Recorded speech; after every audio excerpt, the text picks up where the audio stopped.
অনেকে অনেক সুন্দর করে ইলিশ মাছ রান্না করে, কেউ সর্ষে ইলিশ, কেউ বা শুধু আলু দিয়ে ইলিশ, কিন্তু আমি আজকে নিয়ে এসেছি একটু অন্যরকম। আসসালামু আলাইকুম। দেখুন, আমি একটা ইলিশ মাছ নিলাম। ইলিশ মাছটা ভালো করে কেটে তারপরে সুন্দর করে টুকরো টুকরো করে ধুয়ে নিব।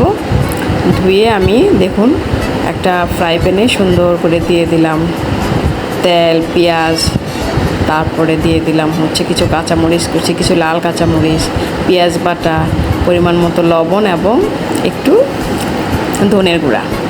তারপর মশলাটা আমি ভালো করে কষিয়ে নিব। ভালো করে কষানো হয়ে গেলে এখানে আমি মাছগুলোকে দিয়ে দিব। মাছগুলো অবশ্য আমি আগে একটু হলুদ মরিচ দিয়ে মাখিয়ে রেখেছিলাম।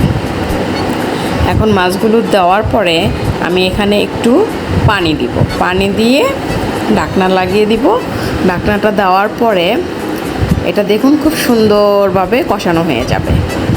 কষানো হওয়ার পরে আমি এখানে একটু পানি দিব।